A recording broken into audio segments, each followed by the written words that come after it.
Welcome to another episode of Systematic Geekology. This is a space where we seek to create and cultivate healthy conversations between those things we geek out on and the philosophical and theological questions that often arise out of our fandoms. Like, what does it mean to be human? What makes a hero? What makes a villain? How do the stories and narratives we geek out on shape how we live in the world? We are your priest to the geeks.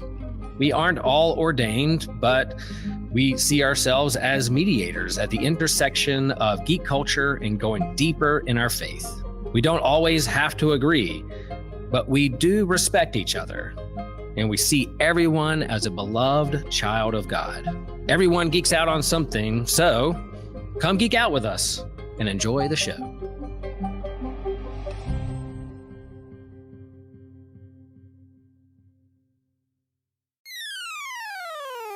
You're listening to an Anazao Ministries podcast.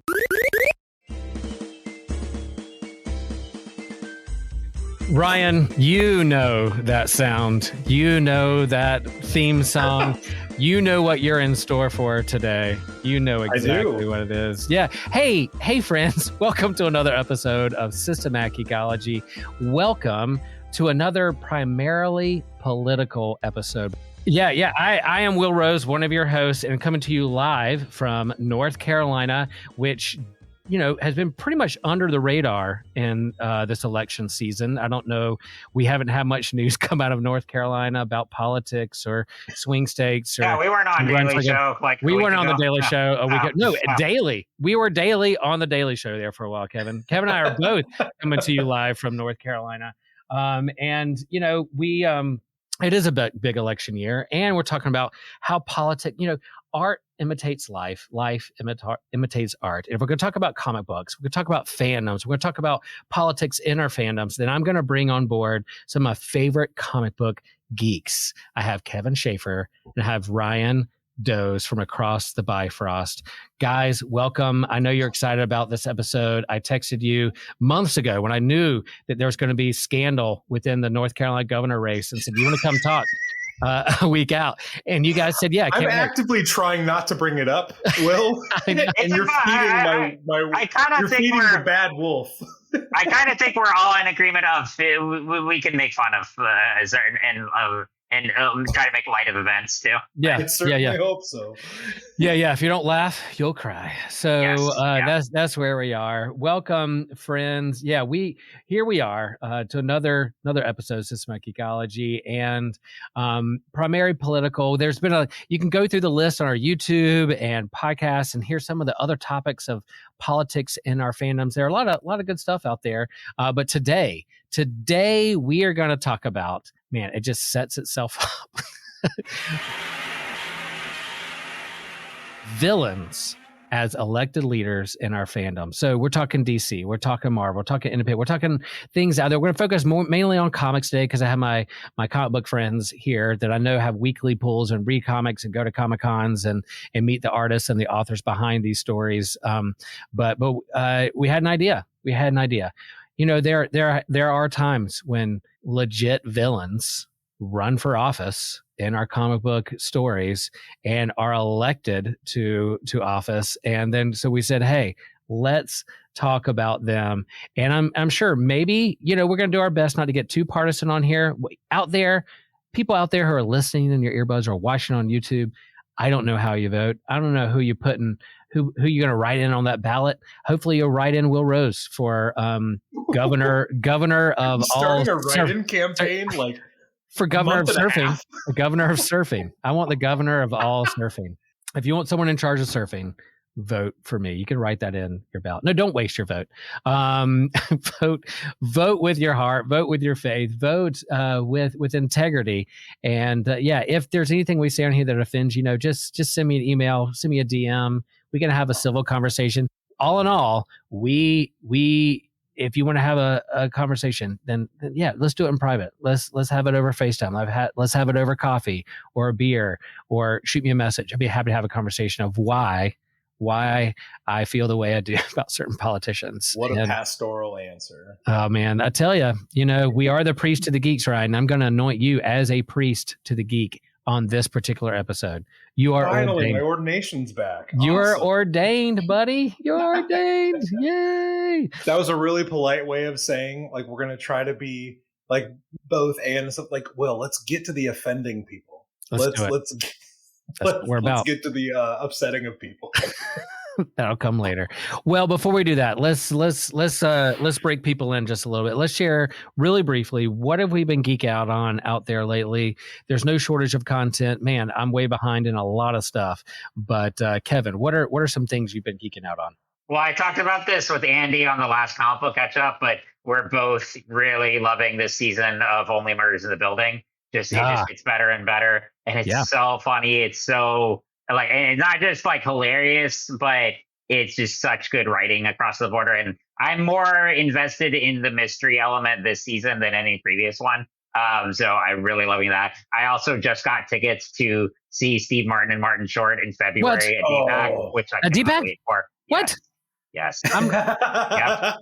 That's 10 minutes from my house, Kevin. That's 15 minutes. Okay. All right. Yeah, look it up. I think that it's like one day, but they are doing 2 shows. So yeah, get on it. But yeah, the wheels begin to turn. Yeah, it'll be worth every penny. But that and also one other show I want to point out, also on Hulu and also airs on Tuesdays, is English Teacher, which is a new sitcom there through FX and Hulu. It is one of the funniest ones I've seen. Like, it's about oh my gosh, it's about a gay high school English teacher in Austin, Texas, and his colleagues, and it's just like, I would equate it to like New Girl, Schitt's Creek, that kind of style of humor. And it's just rapid and witty. It has this quirky group of teachers that are all millennials, and they're teaching Gen Zers. And the star, Brian Alvarez Jordan, I think is the name. He's also the creator. So but it's just like, it's so witty. It's funny. It's like, I cannot recommend that one enough. It's probably the best like new original series I've seen in a while, and I hope it goes on for quite some time. Yeah, I've heard good things. Definitely, I listen to iFanboy Pick of the Week, and one of their media explodes, they're talking about how that show is really, really good. We like Murders in the Building as well. It's our family show. We're a little behind on that just because there's a hurricane that hit the mountains. I had to get my kids out of Boone, North Carolina, but but yeah, we're gonna catch up. Ryan, what are you geeking out on? So I, like Will, I think my life didn't get busier. I just started to care less about keeping up with new stuff. So I've kind of gone back to the well on a few things. I just recently, a little while back with the passing of Bernard Hill, I started rewatching the extended Lord of the Rings. Turns out it's still great. And it's a lot of fun. It holds up. Lord of the Rings holds up. There you go, Ryan. There's a good hot take. There's some. There's a fan base. You haven't said anything offensive yet. You're doing great. Yeah. Well, we'll give it a minute.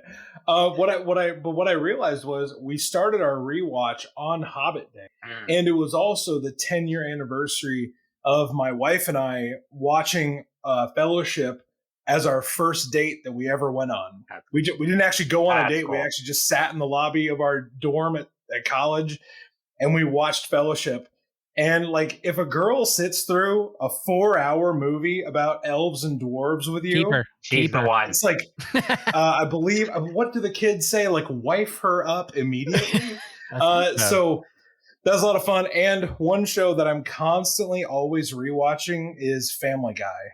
I am on my dozenth rewatch of Family Guy. Now that, talk about that doesn't age well. Some of it ages fantastically. Some of it does not. Talk about a show that was built to offend. But love that show. One last show I will hype here is a little more serious, but my wife and I just recently got into the show The Newsroom, which is an HBO Jeff Daniels. It's an Aaron Sorkin show. And I'm an angsty Midwest, progressive, so I love stuff like that. And that was the show where we kind of we didn't know it existed, but now we're just how did this show not go for 10 years? Yeah. And so we're slowly making our way through that. And we've gotten to the age, Will, where we're like, oh my gosh, I was in high school when that happened, or like they're talking about like the real events. And it's been a lot of fun. So I highly recommend The Newsroom if people out there have not watched it. That monologue from the pilot, I see it shared like it still holds up. It's like one of the most provocative pieces that Aaron Sorkin's written, I would say. You just know Aaron Sorkin got done writing that piece of script, and he was like, gosh, I think I'm going to win an Emmy for this. Yeah. Well, it's funny because we're talking about primary political, and that show was supposed to be a part of this series because Joshua was like, that's one of my favorite shows. You need to watch it. And I'm like, man, I don't know if I have the bandwidth to watch all scenes. So I kind of watched highlights, watched the first couple episodes. Hit me up, Joshua. Yeah. If you want to talk about Joshua, grab Ryan and talk about Newsroom and media, how it's portrayed and how it shapes or holds up a mirror to politics and culture, I think is a good thing. I'll share. I actually have been geeking out on Rings of Power. I know it hit and miss for folks, and it had the limited amount of like IP that Amazon can work with. But I tell you what's fun. Though. I'll watch that show and then I'll listen to Trip Fuller and Nick Polk talk about it on their podcast. And Trip Fuller's recaps, which is like a 20-minute recap of the show, has me literally peeing in my pants. And the way he talks about the scene shifts and the characters and what's going on and sound effects he's using. And then I heard that like he practices the recaps as he's walking his dogs out in his neighborhood, and his neighbors are watching him go, what is his man talking to himself about? And now that I know he's doing that in the neighborhood, makes me so happy and brings me so much joy that like now it makes me want to watch the show and then be like, okay, I can't wait to listen to their takes about it, because Nick is like has a PhD literally in Tolkienology, and Trip is no slouch when it comes to that either. So and I'm geeking out at Theology Beer Camp here in a few weeks. I'm gonna be hanging out with Ryan. It's a big Tolkien Lord of the Rings theme. Rumor has it that Trip Fuller is going to dress as Tom Bombadil for cosplay karaoke, and I can't wait for the big hat and a feather in his hat, and yellow boots. I don't know. We'll see if I can't wait. More than anything. All right, there you go. Well, yeah. So we're talking about so villains in our fandom who are elected to political office, and first I feel like that as we talk about this, we got to talk about that in terms of if we talk about like comic books, they're fantasy, they're sci-fi, they're superheroes, superpowers. It's teenage boy fantasies of being superheroes in the world. But within these particular comics, we've talked about it before. I've talked about it with my friends here on the podcast that art imitates life, life imitates art, and there's nuanced storytelling here about what everyone wrestles with in terms of life. Is there what makes a hero? What makes a villain? Is there a higher power that guides things? What is the corruption in our daily culture that we're a part of? All those things come out in our storytelling. And I think when it talks about politics, there have always been political satire, political cartoons in the newspapers. So even before like superhero comics, there have been comic strips of satiring political leaders or for propaganda of what's going on in the world, whether it's World War I, World War II, or portraying the other enemy, or trying to sway voters to perceive a political candidate in one way or another. And I think not only do you have like partisan wars, but you also have partisan wars, but you also have culture wars. Pop culture wars within our fandom. There's Comicsgate, there's gatekeepers who, in terms of whatever culture war, or even like whether it's Star Wars versus Star Trek or political, social issues, race and racism, gender and sexuality come up in our comics. And people ask all the time, like, why are you getting so political? Why are you doing this? I don't want this in my fandom, but it's always been a part of that. Brian can't wait to talk. Like, isn't there like a whole character who's dressed in American flag punching Hitler that started kind of this stuff? I don't know. Don't get too political, Ryan. Ryan, I know you can't wait to like pop in. What's going on there with? So I want to quote a great fandom philosopher who once told me, his name is Joshua Knoll. He told me once, the idea that comics have not always been an art form that, has used propaganda is hilarious. When people nowadays say like, oh, I just, I can't stand propaganda in my comics. It's like, you're going to have to go back to the beginning of the medium, to find something that wasn't in some way tainted by some form of propaganda. I mean, come on. The first appearance of Captain America, he is punching Hitler in the face. A little side note, we weren't even in World War II yet. Like, So that is a political statement. The men that were running newspapers in the 10s and 20s and 30s, they used political cartoons to get their message across. Right. In the Silver Age of comics, in the 60s and early 70s, most of your villains are just commie bad guys of the week. So this idea that like, well, at one point back in the day, comics were pure and they had no political messaging or affiliation whatsoever is complete and utter bullcrap. So, man, I almost put a beep. I almost beeped you out. You know what? So you have to put that on there. When I get a beep, I'm gonna earn my beep. Now I can only think of Blue Oyster Cult songs. Yeah. So I remember Joshua telling me that once, and it has stuck with me forever. That comics have always been a medium that is kind of propaganda. It's someone using it to get their message across. Stan Lee did it. Jack Kirby did it. All the greats have done it. Most of the modern people that write and create comics, they have a message to get across. A lot of our comics we're going to talk about today is the author or the company or whoever editor trying to get a message across. They've always been used for messaging. Yeah, I think, I think if you even go back to like the cave dwelling art where people were first articulating stories on cave walls, cavemen and women, I bet someone looked at it like, oh, that's so partisan. Let's stand up for the mammoths. Why are you doing that? But yeah, like you said, that that's a political debate I would listen to. Yeah, I forgot who said it. I think as a person of color, it might be Du Bois, who was like, all art is propaganda.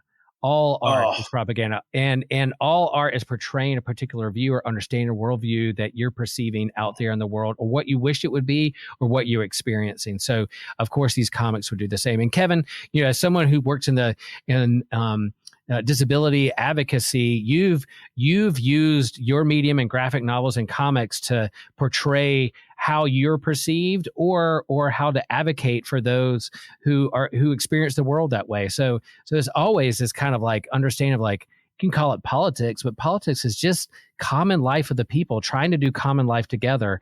And sometimes there are disagreements, but we got to figure out how to live in this world together and do that. So Kevin, I know you have some experience in some of that, just how you tell your story. And sometimes it get political because you got funds, you got money, you got politicians who advocate for you or not. But go ahead. No, I mean, you said it perfectly there. And I mean, I'm wearing an X-Men shirt. I mean, which like have always been, like shocker. X-Men have always been, there to represent racism, homophobia, like marginalized communities at the hands of oppressors. And it's been that way from the very beginning. But I mean, I think, that just ties what you were just saying ties back just into the importance of representation. And, storytelling can be used I think ultimately when you're writing, you want to make telling a good story the number one priority. But to dismiss the idea that like you can have themes and you can have messages in there, that's all part of the story. Like you should absolutely have those things in it. And like you said, especially in comics and other mediums, it has been that way from the very beginning. So all the people saying, oh, this is so new and this is like trying to like brainwash me. No, that's really not how. Kevin, go easy on them, Kevin. They don't know better. So we are going to 10 more seconds to find out that what they were saying was garbage. Right. Oh man, Ryan's going to get the messages head. I would just like to say I was invited here. Of course you were. Of course you were. And then we wouldn't have any other way. So we are going to talk about some villains that were elected or running for political office in our fandoms. There's 4. All right, folks. This is a teaser to hang in there to the end. So first, we're going to talk about Lex Luther. Even though I have the same haircut as Lex, I don't have the same political leanings. Just for the record, and I don't have $1 billion. A Hackman-esque look today, Will. That's right. So Lex Luther. Then we have Norman Osborn. We're going to do Kingpin, Wilson Fisk, and then our favorite trickster god of lives, god of mischief, or maybe just a god of storytelling, as innocent of just telling stories. Loki, your favorite Asgardian villain, Loki. So those 4 we're going to talk about, maybe a little bit more, but those are the ones we're going to focus on because it actually happened in the comics themselves. So we're going to start off with Lex for president. Back when, I tell you, there's a particular candidate who was running for office in 2016 who also was a billionaire who owned a lot of property. One of my friends posted, "Didn't Lex Luther run for president once?" And I was like, "Yeah, Doug, you were right. You're right. Lex Luther did run for president." And I had to go look it up when that happened and kind of explore a little bit. But I didn't necessarily follow this story all the way through, but our friend Kevin did. And so, back in 2000, way back in 2000, I think Ryan was like 2 years old then.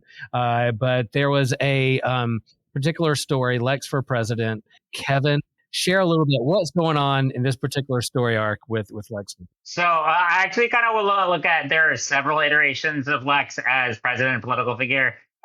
He becomes president in this arc, and the one in the comics I'm most familiar with is actually Superman, Batman, Public Enemies, which takes place during Lex's presidency. And of course, when you have Lex, the longtime arch nemesis of Superman, what is he going to do when he does become the leader of the free world? He will make Batman and Superman fugitives. And so he hires both superheroes and villains to hunt them down. It's a great Superman, Batman kind of buddy pair story. That one I highly recommend. But the Lex for President arc, which obviously Lex has always had. The version of Lex we know that really came to light in the Bronze and Silver Age, because if you look at the original appearance of Lex Luthor in Action Comics 23, he was a mad scientist and not the bald-headed mastermind that we know and love to hate. But I would say, honestly, the best interpretation of his leanings as a political figure to understand how he gets there is actually in Smallville, because you see the full, I think it is one of the best depictions of Lex. For one, part of that is Michael Rosenbaum's performance. But there's one episode in particular called Lexmas, which was in season 5, where Lex has kind of an It's a Wonderful Life story happen to him. He gets shot and he goes into this dream state, and he has this vision of what his life could be if he gave up all his, mad ambitions and he, settled down, had a family, resumed his friendship with Clark, and just was a good person. And he has this great life, but then tragedy strikes him. And he realizes that if I want to become quote unquote one of the people and have those things, I also have the risk of losing them. And he doesn't accept that. And so that's when it's the turning point for him, where he says, nope, I want it all. I want the power. I want that. And that is the turning point of him as a villain, which I think is a fascinating transition. And that really helps understand why he is so obsessed with power, with himself, with, wanting to remake the world in his own eyes. And so I highly recommend watching that episode in that storyline, because then he goes on to run against Jonathan Kent for senator. He'll eventually become president. He's been president, again, both in the comics, and then Justice League 2 is the animated series. I would go back and watch that. That's you get to see in an alternate universe where he is president there. I think some of the key elements of Lex as president and political figure is that obviously he sees Superman as the biggest threat and he wants to eliminate him. But beyond that, I think even with his obsessive nature and his ambition, he still sees himself as the hero. he wants to, because the reason he hates Superman so much is because he doesn't want a foreigner, an extraterrestrial, to be like the protector of humanity. He knows how smart he is and like how much research he thinks humanity, and with him at the center, should be the one to to be the leader of society, to make things as they are. He doesn't want some all-powerful being coming in and being the representative hero for everyone. So make Smallville great again is what you're saying there. Maybe. And I will just say, so in the Man of Steel storyline from the 80s, which came after Crisis on Infinite Earths, it was the revamped Superman origin, really pivotal comic for Superman. And like Lex was, this is just a fact, he was based on Trump and Ted Turner and other kind of like billionaires at the time, even just like aesthetically in the art. So there are undeniable parallels there, regardless of your political leanings. That's just, it is that's more fact. And there's something about like politicians who have money, wealth, influence, power, where we look up to them and like, oh, they have money, they must be successful, they must know what they're doing. Then maybe I could be like that too. Oh, save me, make me a billionaire, whatever. You must be successful, in terms of not only the system. To think critically about the system that was bent toward their privilege to get what they had, or this kind of legacy gifts of inheriting these billions. But anyway, there's something about like tech bros / billionaires who have power and influence. They were like, oh yeah, sure, run for office because we want to look up to you. I think Lex is interesting because Smallville gives them some background and gives them almost sympathetic because they were friends at some point, and then they kind of split off. But in the comics, Lex Luther is like, look, he's this billionaire who's jealous of Superman, that he's getting the attention in the headlines, not him. And why are we going to let this alien, this foreigner, this immigrant get all the attention? And when it should be us here, Americans, come on, rally with me, and those kind of things. So that tensions has been there, and interesting that in terms of the creator of Superman, we're two Jewish guys who during the First World Wars, who are like, let's think through like what Superman is, and then who the villains could be. But I think it's interesting in terms of the stereotype for politicians. Like, there are good politicians out there. There are people who want to make a difference. Politicians who are local or government who are like, look, I want to advocate for my neighborhood, my city, my country.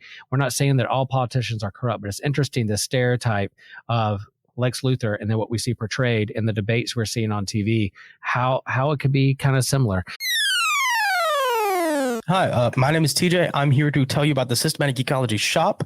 That's where we post all of our merch. It is hosted on Creator Spring, and we have a ton of really cool merch, mostly clothing. We have hats, extra soft t-shirts, sweaters, hoodies, and more. Our hosts wear them all the time. It's actually super comfy.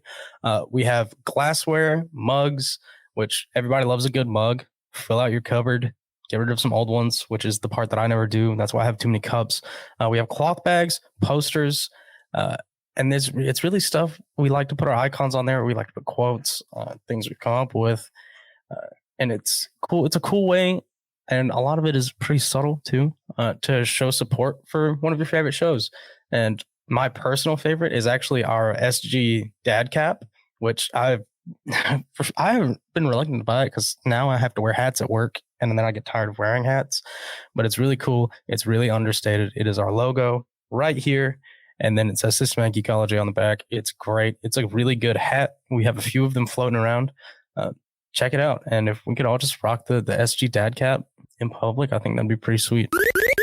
Ryan, you're a Marvel guy, you're a Thor guy, but you're no slouch to DC. And what are some things with Lex Luthor that strike to mind with this particular theme we're dealing with? So Kevin brought up something that I think is across the board for most of the villains we're going to talk about today is fairly accurate in most of their iterations, especially for Osborn, Fisk, and Luthor. They are businessmen to a certain degree who are very authoritarian in the way they run their companies, their criminal organizations. They believe that they are the one that can get the job done. Yeah. However you define the job, whether it's stopping Superman, whether it's, being the kingpin of New York crime, or if it's, getting Spider-Man, all those things, they believe they're the one to do it. And I think in a lot of these stories of them running for political office, it is kind of a critique of what American fascism would look like, what it has looked like in the past. I think it's kind of brilliant how Lex is this archetype for he's an archetype for a certain type of supervillain. He's not the Joker. He's not, supernatural. He's not that. He is a very normal person that, like Kevin said, he sees himself as the hero because he's set himself up in this, he's set himself up like a demagogue, where he's the one that's going to get the job done. He's going to oust the foreign Superman. And if people would just get on board with it, that would make his plan go a lot easier.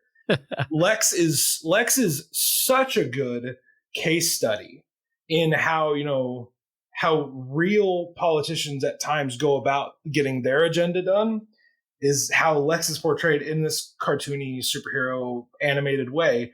But he does speak to what real people have tried to do. Yeah. And I think, you brought, Kevin, in terms of tragedy happens, and that was a turning point for him. We've often said, what makes a hero a villain? How you respond to that tragedy. Do you want other people to experience that tragedy the same way you did, or you want to save people from it and protect people from it? But that tragedy is like, it's nuanced there in that story, but there's serious this kind of thing of like, I know what's right, and it's my way or no way, and I think that's where, in terms of where we are in present day politics, that we have these algorithms that we set up, we other the other people, and it's my way or the highway, or no way. We can't have conversations. I'm going to label you. I'm going to other you, and if you're not on my side, then I'm just going to have to fight against you. So there, turns out, coming across the aisle, having healthy conversations, it's tough. I don't know. I mean, there's definitely iterations of the DC universe of Lex and Superman coming to eye, and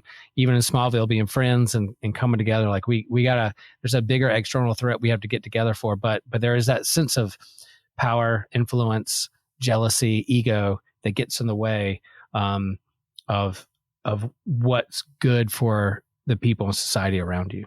Well, can I just follow up with one quick question? Sure.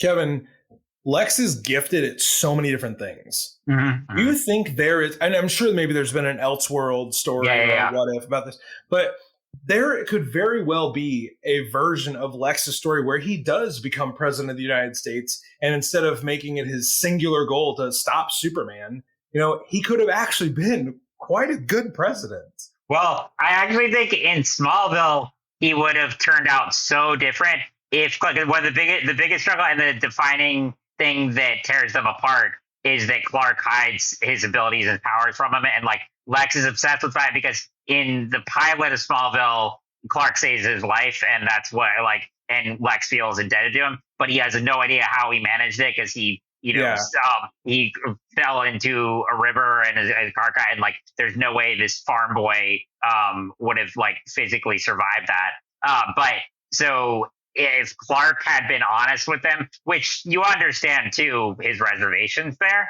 wanting to protect himself and his family, but you wonder, like in that universe, if they had been honest with each other from the beginning and helped each other, I think it would have turned out they could have actually been more united in thought. They could have worked. Exactly. Yeah. Okay. Because in that one too, Lex wants nothing but to be the opposite of his father. Lionel Luther, that's one of the biggest things and that's the thing, he wants what Clark has, a loving family, loving relationships, that kind of, but he just has this emotional disconnect. But if they had stayed friends and things had gone a different way, I definitely think that it goes on this, there's a nature nurture thing there, but ultimately this choice you have when you have tragedy that faces you, when you have, and he has a very dark background in that one universe, particularly when they get more and more into this storyline with his late brother, one with his mother. It's like, oh my gosh, you feel a lot more sympathy for him. And so, Right. but absolutely, I think, well, I mean, because I do think like if billionaires use their resources for good, the world could be a better place. I think it's very hard to not fall susceptible to evil and despair. And when you have everything handed to you, or I mean, not necessarily everything handed to you, but you have so much, you live in this other side of reality. And and again, like we were talking about earlier, you get into this like, oh, I can be the hero here, and I'm all knowing, and that ego can destroy you. But absolutely, I think if like Lex had humility, and if he and Clark become friends, and he let go of some prejudices, and Clark trusted him, I think that would be like a totally different universe. Okay. That's good. Yeah, I would hope that, if I had $1 billion, I would do good with it. But you never know. Power corrupts, money corrupts. What you would do with it? I would be surfing like crazy. Like, I hope I wouldn't become like professional beach bum. Become like Elon Musk or use my money to like party like P. Diddy. I would hope not. Right? Good grief, Will. I know. There's a certain point where you're trying to. I said it. You're trying to get to a point where you're using money for right, and then all of a sudden, power, influence. Here we go. We're going to break bad, and I'm like, I hope I wouldn't break bad. I wouldn't make choices along the way where I break bad. But you never know. We're broken and fallen people, so I'm like, I would hope not. All right, let's change the subject from that to. All right, we're going to hop over to Norman Osborn. Here we are. Marvel Universe, one of the top rogues and villains in the Spider-Man world, the Green Goblin, so the owner and leader of Oscorp, and again, money, tech, influence, all that stuff. And in the 2010s, he runs and becomes mayor of New York. And I think he runs for president or almost runs for president, but then doesn't get elected or is at least pulled aside. I know in an alternate universe called Earth X, which I haven't read all of them. It's 99, 2000 comic series that's 14 issues that have like 42 pages in each book or something. It's a big book. But he becomes president in there or leader in there or mayor in there that elected office. And there's this kind of version of him that's very similar to Lex Luther. You guys familiar at all and kind of with Norman? We had to bring him up just because he's similar to Lex, but also he was elected office in New York. These New York villains. I don't know. I'm trying to think if I ever knew.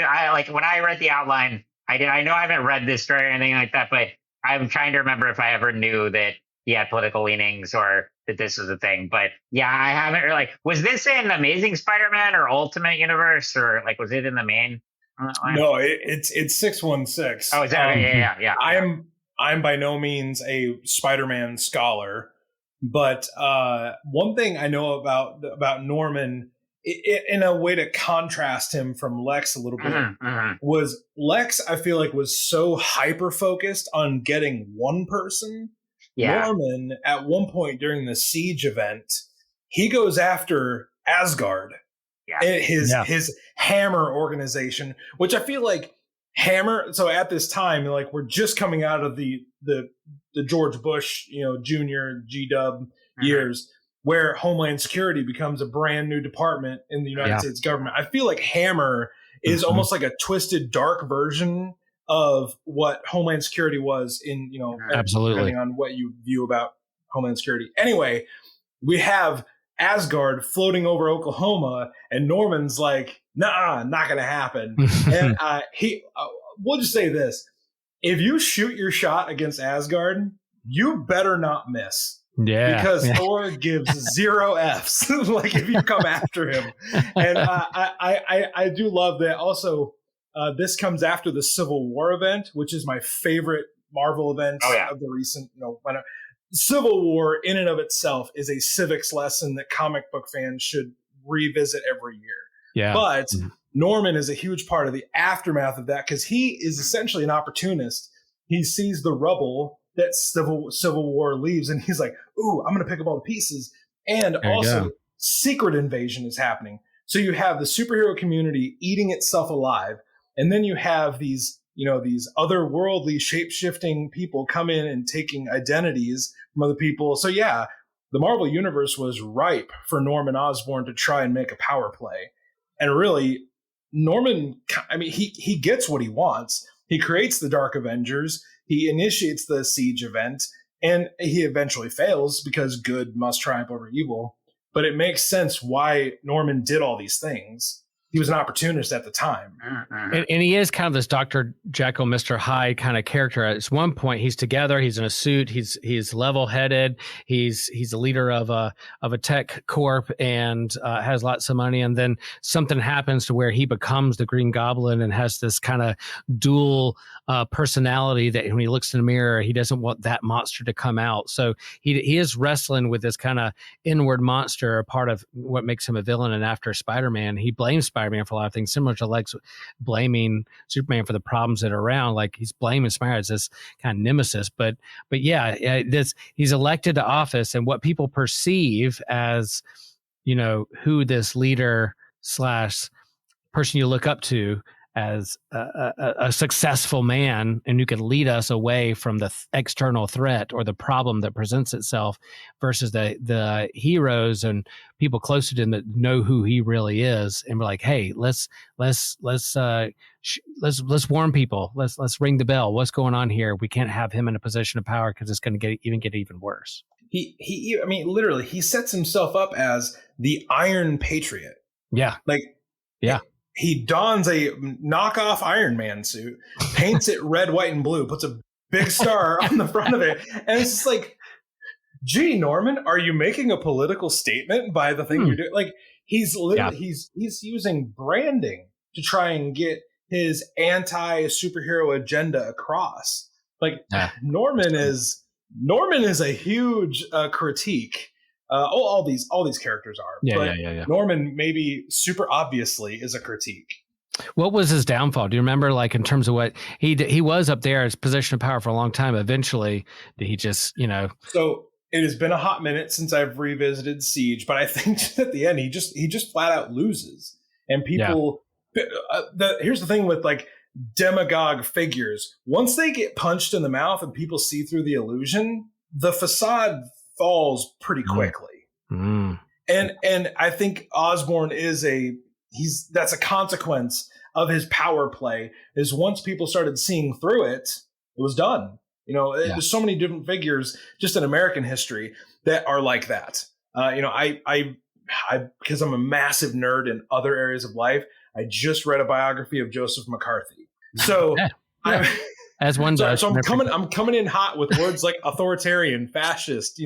I might even dip a commie reference in there. I think Osborn and Luther, like, because they were such these cults of personality in these stories, once people saw through them, game over, man. Game over. Yeah. Good point. And yeah, we're gonna move over here to another famous Daredevil and also Spider-Man villain. We got organized crime, Kingpin for mayor or president. Yeah, Wilson Fisk, who another. What is it about bald-headed villains? Come on, y'all. I don't have bald-headed hero. Oh wait. Hey, we have Professor X. Yeah.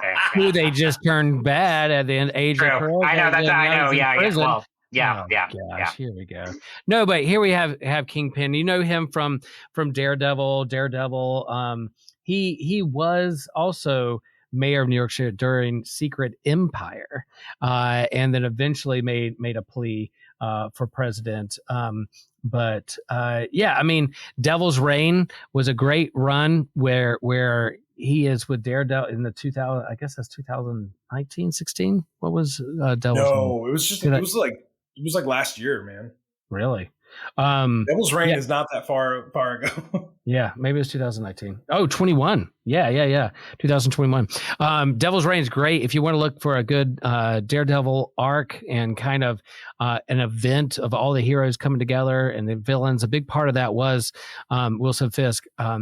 As mayor, as leader, as the elected official who's standing up against the nemesis of these heroes who are vigilantes and they need to bring law and order to the land. And that's his thing. And the public are like, these these heroes are out there just doing whatever they want, and who's the villain, who's the hero gets blurred when especially when people's normal lives are caught in the middle. So I can kind of understand the sensitivities to be like, yeah, I'm in the middle of this civil war between literal heroes are supposed to be heroes, but they're fighting, but also heroes and villains. And then maybe someone like Norman Osborn or Wilson Fisk can say like, hey, guys, let me save you from these nemesis out there, these people that are out there that are trying to help you, but really bringing destruction. So thoughts on Wilson Fisk, especially during Devil's Reign or Daredevil and Hell's Kitchen, going from like a crime boss to an elected official because people trust him? I would say, and there are parallels to Lex in the sense of a businessman and, the ambition and everything. But I would say what sets Wilson Fisk apart and in the classic, like Godfather sense and all these crime lords is like, he comes from nothing. He comes from a brutal childhood, which tells him that, violence is the only way to survive. And, there's that, like the great episode in the Daredevil TV show that explores his origin, which, it's brutal, but like when he has to take down his father in order to protect his mother and himself.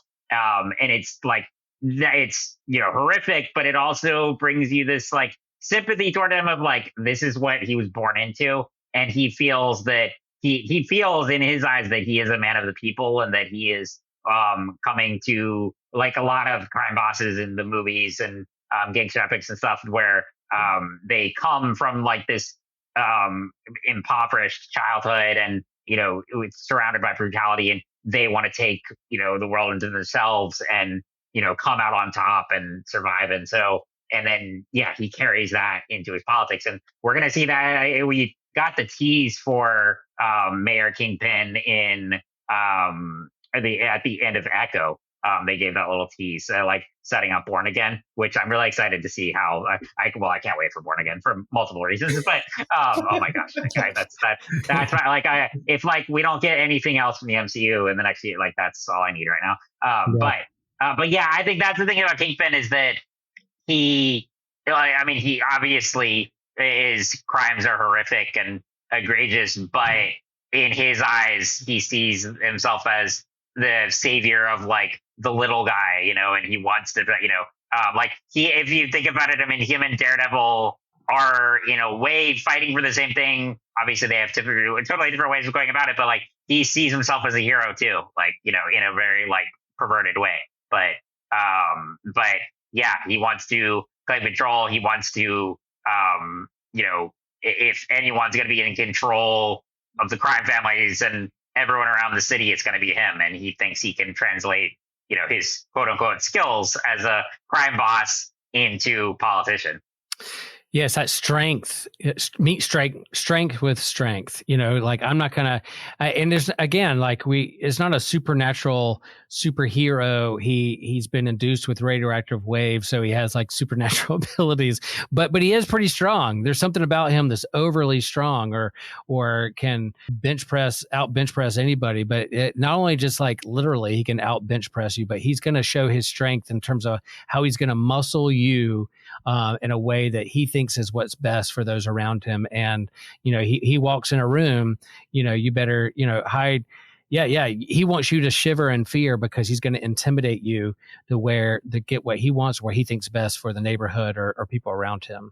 And Ryan, sorry, what I meant by like him and Daredevil having like fighting the same thing, I don't mean like that I mean it in a sense of like, he wants to run the city the way he wants and like the way he believes in. And obviously Daredevil wants to end the corruption that Kingpin proliferates.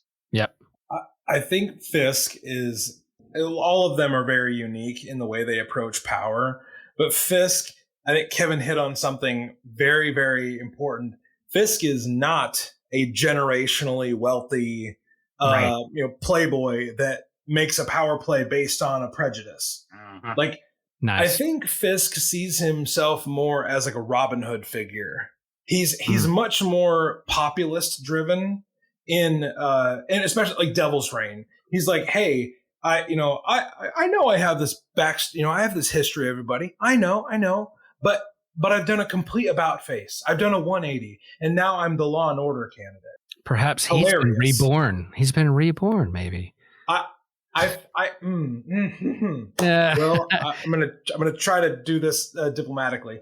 Okay. The idea that a career criminal, someone that has broken the law so many times, would then all of a sudden be like, no, guys, I love the law. I love the justice system. Something about that should definitely worry you. Something about that should make your antenna go up and be like, I don't know if this guy's on the up and up. So, but at the end of Devil's Reign, to give people who maybe haven't read it, it ends with someone who is actually standing up for justice, actually standing up for the little person, who is actually a populist in the ways that it actually counts, and not just in rhetoric. You have Luke Cage stand up and be the man of the moment that New York City actually needed. And I think Zdarsky in writing that is like, Luke Cage was the guy that series should have ended with doing the thing he did. Like, nice. I absolutely loved that choice at the end there, because Luke Cage he's idealistic, but also like he has the record to back it up.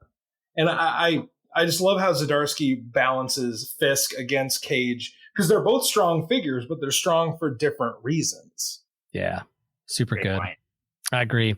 And yeah, I can't say much more of that other than like, yeah, totally agree. And I think there are some similarities with these villains, but also, yeah, they're unique in terms of how they exercise their strength, their power, influence of what they're looking for out in the world. And I think it does. Again, these comics hold up mirrors to our society, and we could say, oh, why are these comics being so political, or their agenda or whatever? Like, yeah, we're reflecting what's going on around us anyway, and how can we work? How can that help workshop for us and thinking critically what's happening in our real life and how we take care of our neighbor and who we elect as our leaders.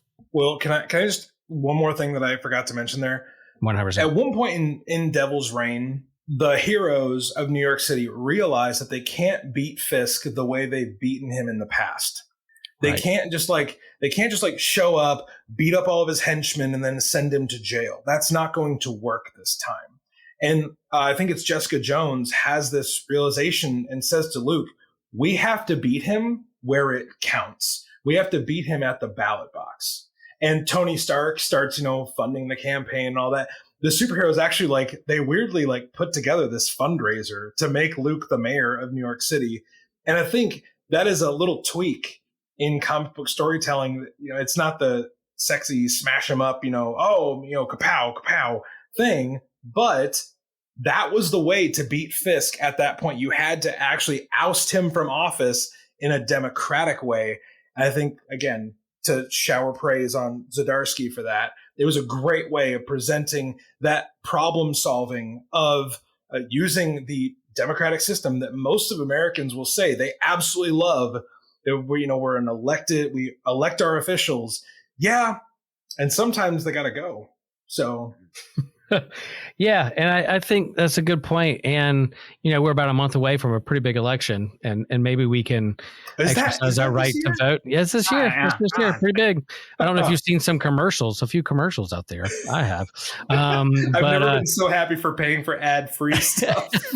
But yeah, how do we solve our problems? And yeah, we do encourage our listeners to vote. Go out there, register to vote.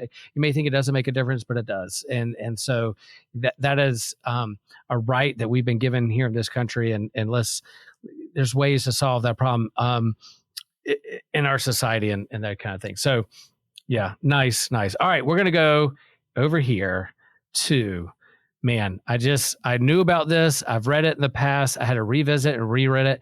I reread it this past coming week leading up to this episode, and it's a series 2016 Vote Loki. And I will say it was nice revisiting the calmer times and the before times of 2016, back when we didn't know who President Trump was going to be or what was going to happen in 2016. Oh, back when Jane Foster was the Mighty Thor. Those were good times. And it wasn't at all politically charged, that move for Marvel. I think it ruined my childhood. Will it flew underneath the radar? It flew underneath the radar.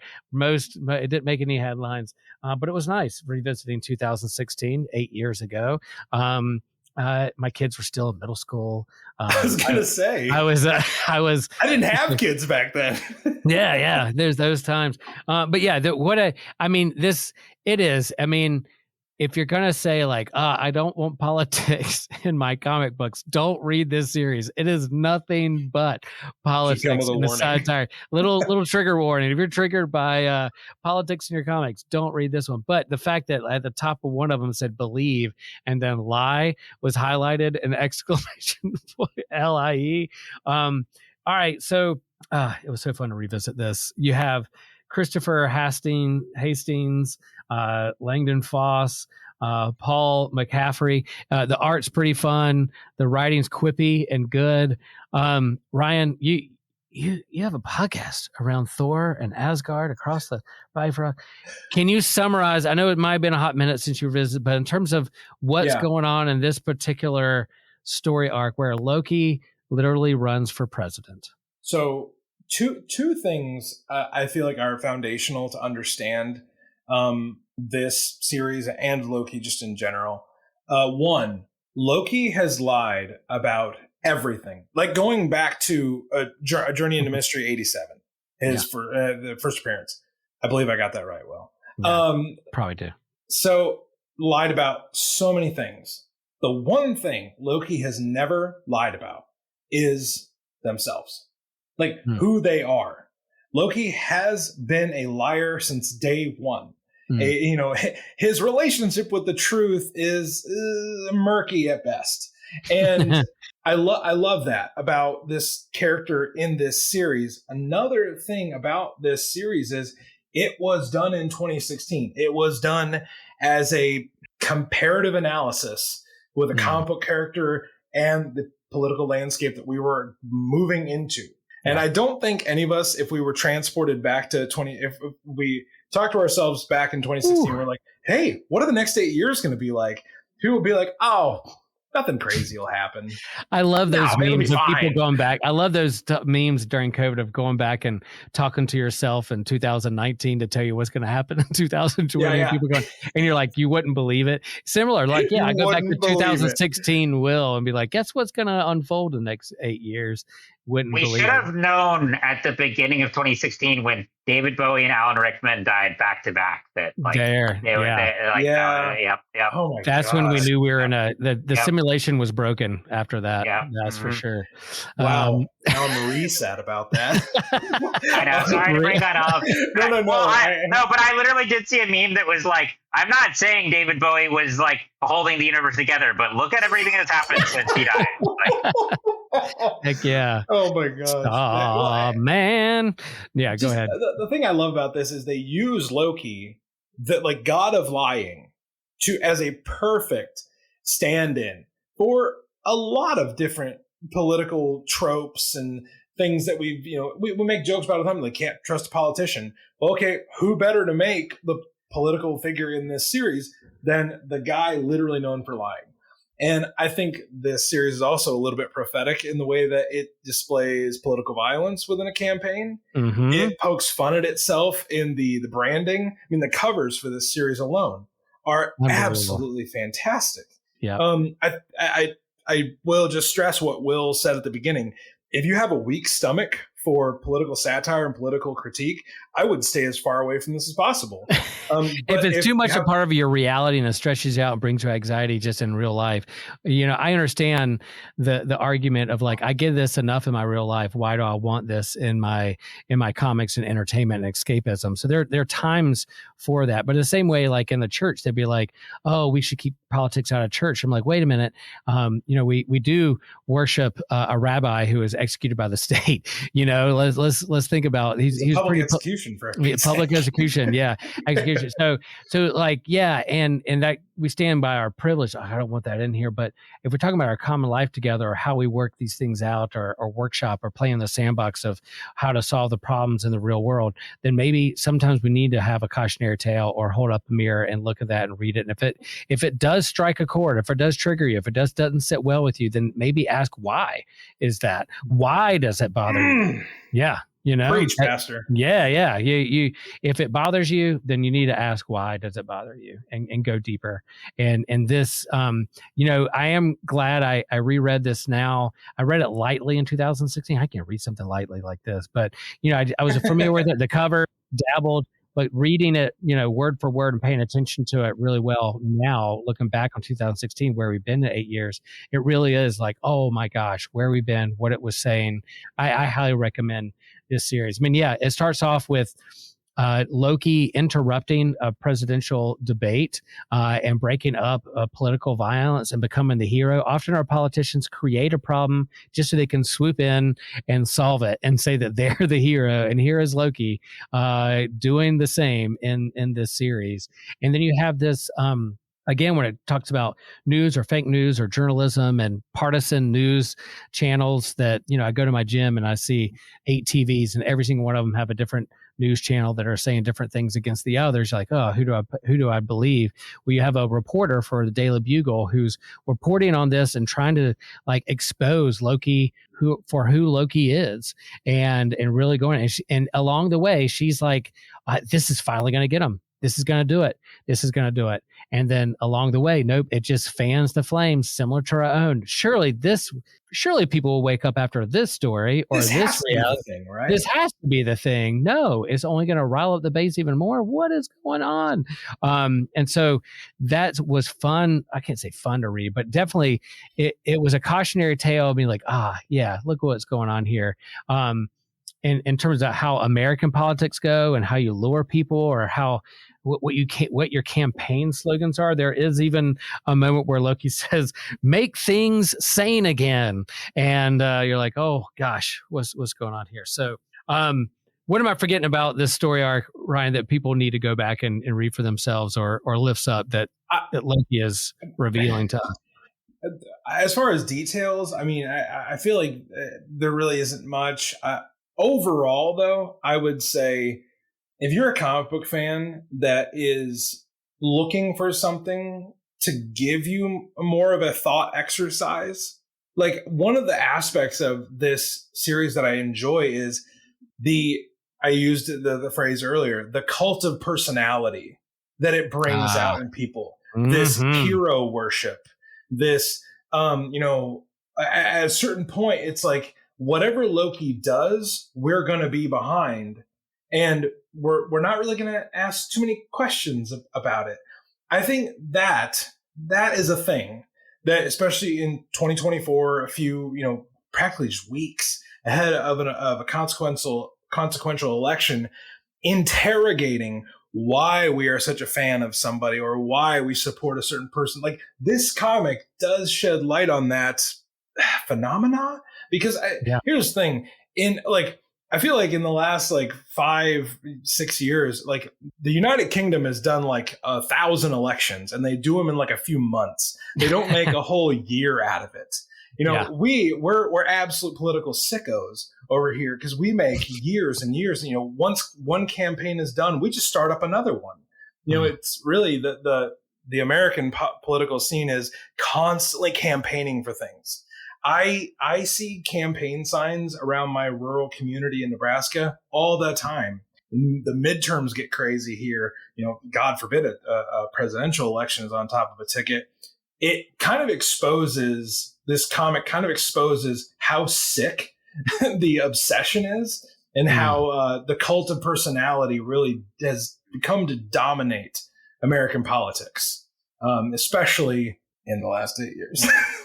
Especially since 2016. Boy, did they know. Yeah, I agree with all that. And yeah, the cult of personality. And I think even how we perceive media and the news cycle and social media and algorithms is endless. And then how that polarizes us, and then we get on teams is interesting. You know, a lot of parts within this in 2016, they were pulling up phone messages and internet, and the headlines that were changed, just tweaked a little bit to kind of clickbait you to read it. And at one point, you know, the Mighty Thor, Jane Foster, is like, why did you write this, Nessa? Why did you write this? And she goes, did you read the article? She goes, no, I just read the headline. She was like, read the article. You've only read the headline. It was there to get you mad and riled up.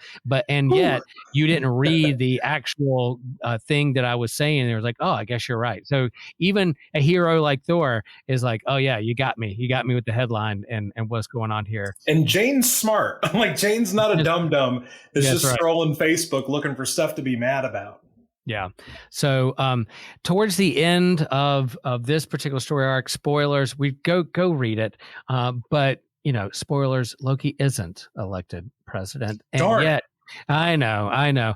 How disappointing. But then going back, you were like, oh, did he know all along he wasn't going to be elected? Was he just lying all along? Was he trying to show the world something of deeper truths underneath the surface? Eventually he goes to this reporter at Daily Bugle and was like, I did this to challenge you, to elevate you and your story, and to push and challenge you and how you do news and what's important to you. And even then, there's like, is that a lie, or is that a twist of the truth? Is some of the truth is there, but not all the truth? But it ends kind of on that note. When I was reading it, you're like, how are they going to end this? That he doesn't become president, but like, what's the point of the end? And I think it shines the spotlight back on how we portray media and how media lifts up particular candidates or not. Yeah. And there's a part in here, one of my favorite things, you do have Jonah Jameson doing an interview with Loki at one point. He's like, you were born in some other dimension. You're not even eligible. And he's like, actually, I have my birth records that I was from Earth parents or whatever. I don't know. And he was like, oh, dang it. So they used birther conspiracy against Loki as well. And then they have this Latveria, Dr. Doom. You never see Dr. Doom, but Latveria shows up in this contrast between America and us, and walls and barbed wire and authoritarianism, along with kind of democracy and what it could kind of spiral into if we aren't careful. So I think Latveria compared and contrasted against America was definitely an intentional choice with this story. Boom. All right, there you go, folks. Lex, Norman, Wilson, and Loki. There 4 guys. Are there a couple others out there? Maybe we're forgetting. There are other villains who are in elected offices. I mean, of course, Dr. Doom. There's definitely authoritarian political figures within the Marvel universe, DC universe. But are there any others out there? You mentioned one in the Penguin. Yeah, share a little bit about that, Kevin. Well, he's mayor, both, of course, in Batman Returns, classic. But then comics-wise, one I'd recommend is Batman Earth 1 by Jeff Johns and Gary Frank. He's a mayor in that. And so, yeah, because I would say Penguin, kind of like Kingpin in a way, also that, like, outcast at birth, like abandoned by his parents, and, like, then comes up and rises to the top and becomes a crime boss. And I don't know if anyone's watching the current Max series, which I do highly recommend. I think it's great. Nice. But that also showcases this, like, crime saga and his background and origin and everything. Yeah, I don't reveal too much of my political leanings, but there's a candidate out there who reminds me of a Batman crime boss villain. I won't say who, but maybe you can know. Yeah, you can miss him. Golly. You've Ryan. kept it so close to the vest the entire time. I know. There's a political character. It reminds me of a Batman rogues gallery. But let's all right. So there's going to be a bonus question here at the end that you're going to have to go over to Patreon and do. We're going to reveal, out of these 4 candidates, if we were forced to vote for one of them, who would it be? And to get that answer, you're going to have to go over there and hop over to Patreon to get that answer. But Ryan, you have a recommendation or another villain out there that you were thinking of? I do. So I know we've been talking about villains this entire episode. I would like to recommend people go and check out one issue of Marvel What If from 1981. It's the beginning of, in real life, it's the beginning of the Reagan years. And Marvel puts out an issue that has an inauguration scene all over the cover. And the question posed to the reader is, what if Captain America had been president? Wow. Now, okay. Keep in mind, it's like a 15-page, Marvel what if story, but it does bring up some questions about, would Steve Rogers have actually been a good president? I think it's a compelling issue. There's also a book that I will just recommend. A friend of mine named Professor Mark D. White wrote a book a few years ago called The Virtues of Captain America. And it is a great companion piece for any comic book fan that wants to have a politically informed discussion. And I know Captain America, Steve Rogers, is often the focal point of a patriotic America, rah, rah, rah, conversation in the world of comics. That book, The Virtues of Captain America, is indispensable for that conversation. So that's just my quick 2 recommendations. Cool. Out of what we talked about today, Kevin, some other recommendations or what we recommend of all the things we talked about, people to focus in on, what would you say they go to if they want to go deeper into this? I do really enjoy, going back to the Lex stuff. I like Superman, Batman, Public Enemies a lot. Maybe not the most deep story in terms of it, but a really fun one. Both the comic and the animated movie that takes place during the Lex President era. And then Smallville too, for the more deeper look at Lex's transformation.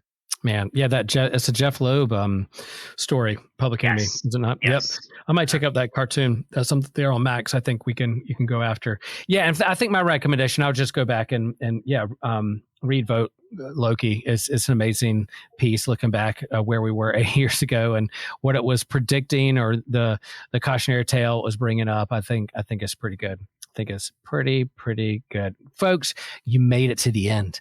You made it to the end of the episode.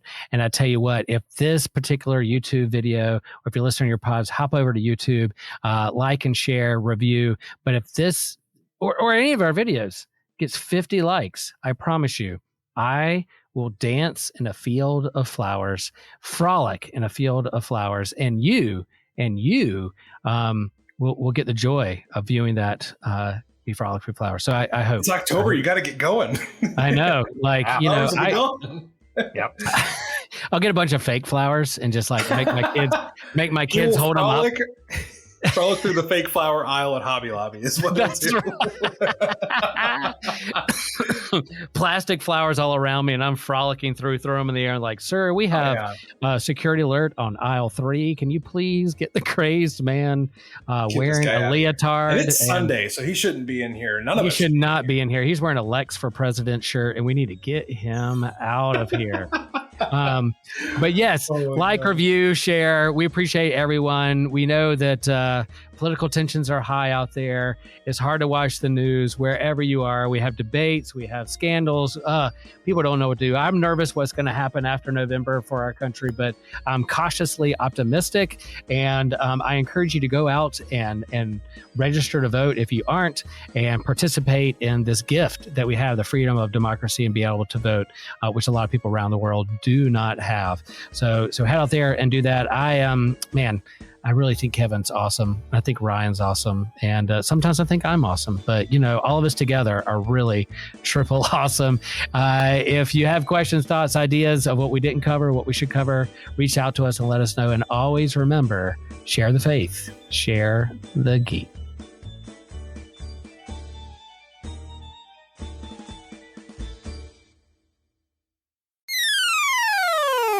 If you'd like to support our show on Captivate, feel free to go to captivate.fm and find our show, subscribe. You'll get access to any future online D&D campaigns over there. You'll get an extra bonus question for 4 to 8 times a month. You'll get extra content like that through there.